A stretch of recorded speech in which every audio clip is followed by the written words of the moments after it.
Welcome back to SJG Perspective, everyone. Thank you so much for spending a few minutes again with me.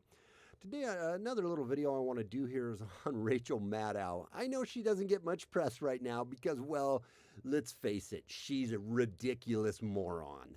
And she pretty much has got worse ratings than Soleimani right now. But hey, if you're a Democrat, Soleimani, you're up with the whole Soleimani, and he's in your definitely your top few playlist, right?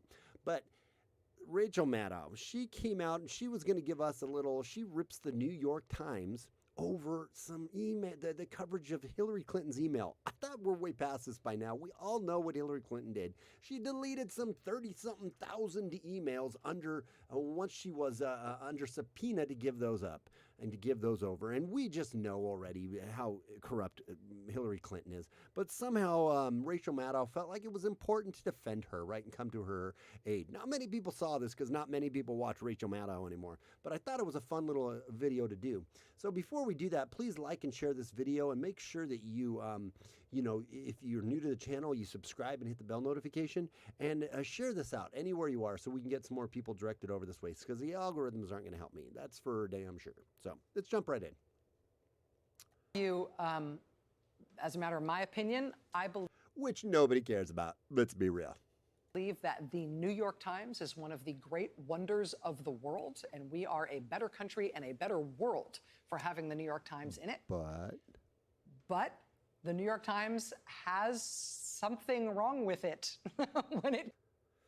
So we're a better world to have New York Times. We're so much better. It's such a great organization, but it has something wrong with it when it comes to Hillary Clinton. Comes to reporting on Hillary Clinton. They've got some sort of unresolved internal issues when it comes to their reporting on Hillary Clinton. I don't know if they will ever resolve it, but the Times, more than any other mainstream print publication, has hammered away at the Hillary Clinton email thing as if it really was as big a scandal as people like Mike Flynn and Donald Trump were saying it was. They were saying it was. And everybody was saying it was because it was. Let's read some of these. Using private email, Hillary Clinton thwarted record requests. Hillary Clinton tries to quell controversy over private email. A closer look at Hillary Clinton's email on Benghazi. Emails show Hillary Clinton trying to find her place. Hillary Clinton email said to contain classified data. String of emails raises question about when Hillary Clinton began using personal account. Clinton emails became the new focus of Benghazi hearing. Clinton email is released after Secretary Concern is dismissed. Clinton email is released after Secretary Concern is dismissed. More Hillary Clinton emails are released, but State Department falls short. And I don't know if the headlines are going to come later, where she deleted 30,000 of them when she was told to turn them over, right? That's kind of a big deal.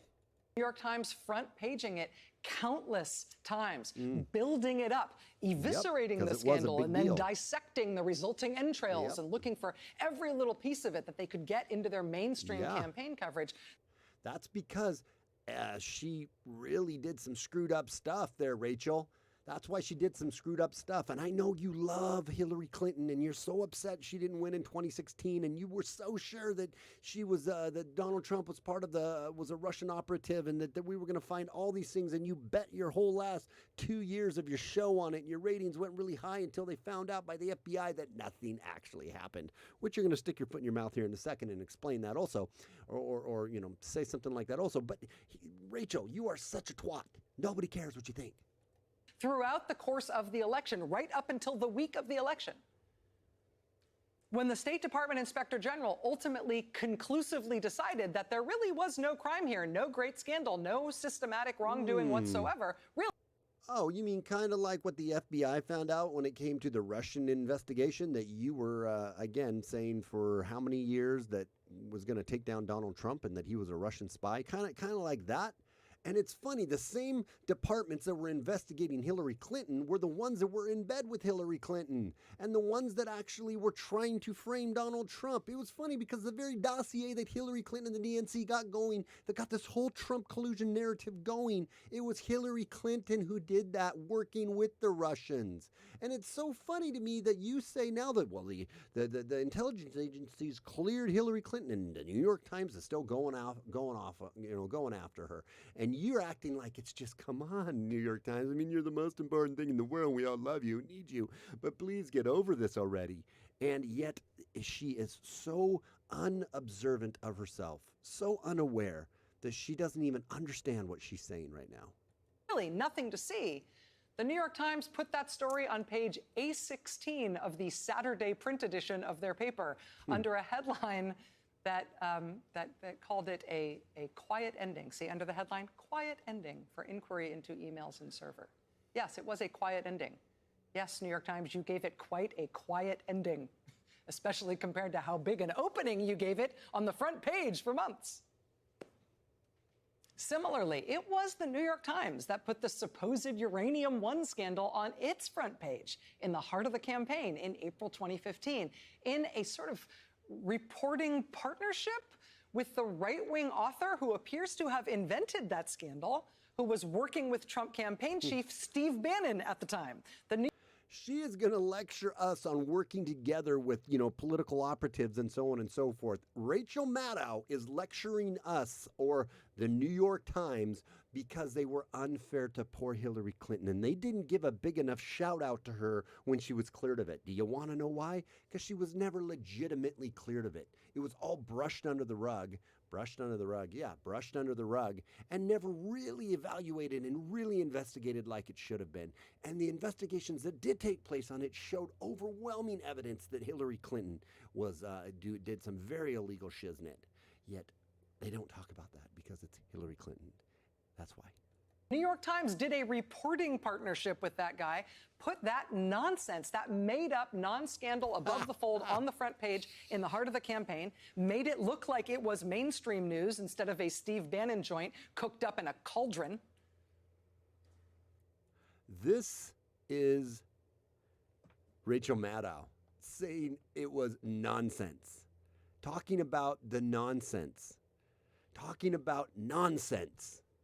who propagated for how long? Again, the Russian collusion narrative, this broad, this twat licker, she's the one who did it. It's unbelievable to me, and it's quite hilarious. Anyways, please like and share this video. Share it out with as many people as you can out on your social medias. And make sure to, if you're new to the channel, subscribe and hit the bell notification. This is SJG Perspective without fear or animus. And until next time, hopefully we won't have to hear about Rachel Maddow in the news. Maybe she just goes away to a quiet little cottage in the, Virginia coal mine hills, and we're never heard from again. That would be ultimately the best thing that could ever happen to the American people, but probably won't happen. And I wish she'd grow some longer hair, because her butch haircut is just kind of dykey. Anyways, until next time, it's SJG Perspective, and we'll talk to you later. Have a good night. Bye.